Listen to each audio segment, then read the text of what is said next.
How do you go bankrupt? Gradually, then suddenly. That was Ernest Hemingway and his insight into how things collapse, particularly someone's finances. But we're talking about something bigger. We're talking about the global economy and particularly the Pax Americana, or the Peace of America. Because the United States is sole superpower status, we've been able to avert any kind of large-scale world war since World War II. But that seems to be coming to an end. While we averted the Cold War from turning into a hot war, it looks like the rising power over in the East is not going to go by peacefully. The transfer of power from the United States being a single polar superpower to a multipolar equals is not going to be very peaceful. When this kind of transition happens, it usually is a large-scale war. And while we keep saying we're on the brink of, and it could happen suddenly, that's kind of the nature of the beast. When you look at World War II, it was like inevitable looking back at it, but at the same time, it was like, when's it going to start? Many people don't think about this, but September 1st, 1939, German tanks rolled across the Polish border, and the UK and France declared war. That was over 2 years before the United States got involved in the war. Over 2 years. So it's kind of like seeing like this disconnect between, well, we're still at peace, but yet we keep hearing bad things are happening out there. And then it took that Pearl Harbor attack before the United States suddenly said, we need to do something about this. And then if you go back even further, there was so much leading up to even the invasion of Poland. There was so much leading up to that. And you go back to World War I, same kind of thing. Everyone thinks about Archduke Ferdinand got shot in Sarajevo, right? And that triggered World War I. But what about 2 years earlier, in 1912, in October 8th, Montenegro launched an attack on the Ottoman Empire, which is modern-day Turkey, sort of. Bulgaria and Serbia joined the fight. Wait, Serbia? Aren't they the guys that assassinated Archduke Ferdinand? And the first war there, and then they had a second war over the Balkans, the first Balkan War, the second Balkan War, and then arguably, some people will call it the third Balkan War, is World War III, because basically the third Balkan War just pulled everyone into it. But it was already going. They were already invading each other and fighting and everything like that, starting in 1912. But everyone kind of said, oh, well, it's not going to be the big one. It's not going to be, no, it'll be okay. It'll be okay. We're not really on the edge of the precipice. And then suddenly in 1914, everything collapsed in a matter of less than a month. So June 28th, Archduke Ferdinand was assassinated. July 28th, basically a large number of the powers started jumping in. So the alliances formed, and they issued the ultimatum to Serbia, which on July 28th they basically rejected. And that's how fast it went. 1 month. Went from peace to war. First Balkan War, second Balkan War. If you're paying attention, you say, this isn't resolved. And there's more and more people at stake here. Of course, Italy invaded North Africa before the Balkan Wars even started. So, I mean, there's always this lead up to it. And there's this sense of inevitability to it all when you look back over history. And when you look back over history, coming back to the present day, you're going to see that the conflict between the United States and the BRIC countries is just inevitable. We just saw this first shot go across the bow over in Italy. They lost internet connection for 5 hours. A massive cyber attack, allegedly. Reuters is out there saying, well, there's a massive cyber attack, but it was unrelated to the fact that 75% of Italy lost internet for 5 hours. Right. Okay, so what did the cyber attack do?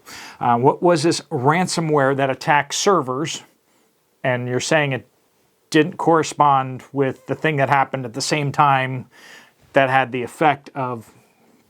Friends, this was a sophisticated cyber attack, not by cyber criminals. This is a state-level attack. There's all this weaponry being slated to go to Eastern Europe, and I'm going to be talking about that this afternoon at the 2 o'clock video at length, what's going on, because more things have been authorized to go. And all these weaponry is heading to Eastern Europe. And suddenly, Italy has a massive cyber attack. And we also have other things happening around the world that is just, the escalation is happening, and we're taking step after step after step. At what point does this all collapse? Because, friends, I remember distinctly when I started hearing about this thing happening over in Dragon Country, this some people getting sick and stuff. I started tracking it in December, and nobody had heard about it. I started kind of paying attention to it.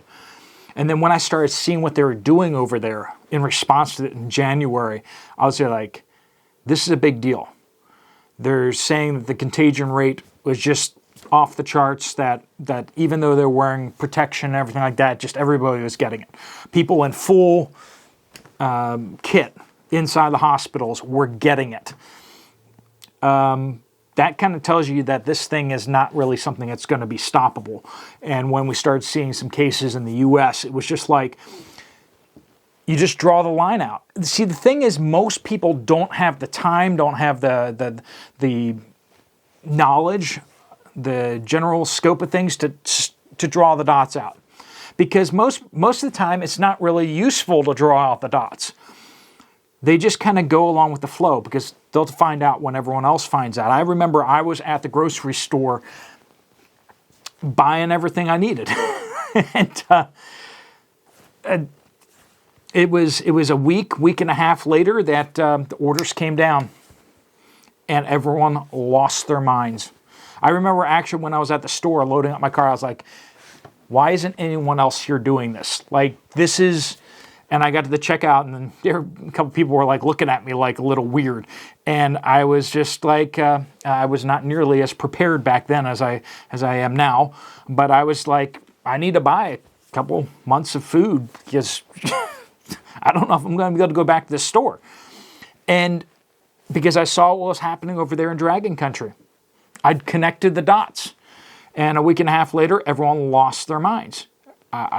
I remember talking to my parents, and I said, I'm at the store doing what everyone will be doing next week or the week after. Friends, I don't have a crystal ball to tell you what week or what month will go from peace to world war. But I think things are lining up that it will move from peace to world war very quickly. And here's the thing. It's not going to take weeks for the troops to get from one end of the planet to the other. The weapons we have today take minutes to hours to travel vast different distances.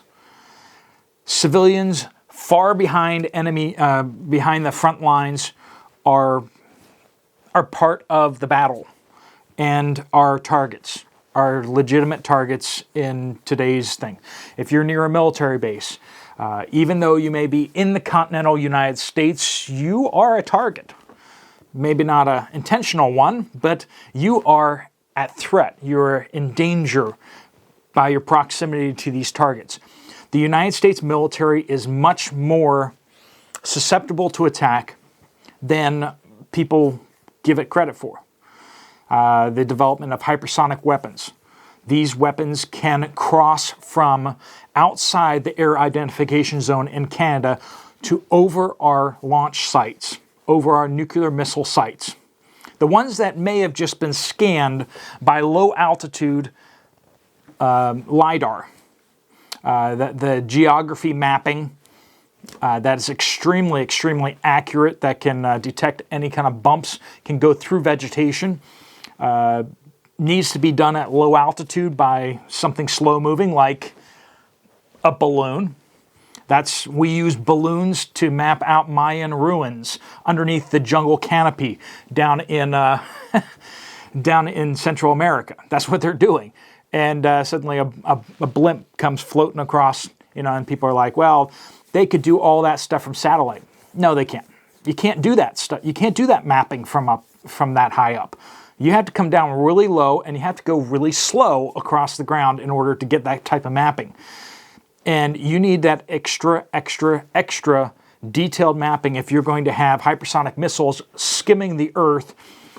You don't want them running into anything as they come down from Canada, like kind of from exactly where that balloon tracked from, actually. Those missiles would be able to get over our nuclear sites in, last time I calculated, the northern missile sites could be over, have the hypersonic missiles over them in 12 to 15 minutes. And they don't have to be nuclear weapons. All they have to do is just loiter over top of our missile sites. And this is the situation where we live in, where we can go from peace, shopping like there's no tomorrow, and just getting your Grubhub and getting your deliveries from Aldi and Walmart and Whole Foods, to hours later, the world has changed. And we're not talking about some of the ships in one of the military bases being attacked, but maybe all of the military bases being attacked simultaneously. That's how the opening salvo of a world war today will look. Massive cyber attack takes down the grid. At the same time, we have a massive swarm of missiles coming in that take out our nuclear facilities. That's what World War III could look like. It could be over in 60 minutes. We could either have won or lost in a matter of an hour if we do a counterstrike. But then again, you ask the question, can anyone really win? Well, the people that we're up against seem to think that they can win. And that puts us in a lot of danger, because when you're on the team that knows that it can't win, and you're up against someone who thinks they can, someone who's innovating, someone who's designing new weapons in order to win, and we're just trying to not lose.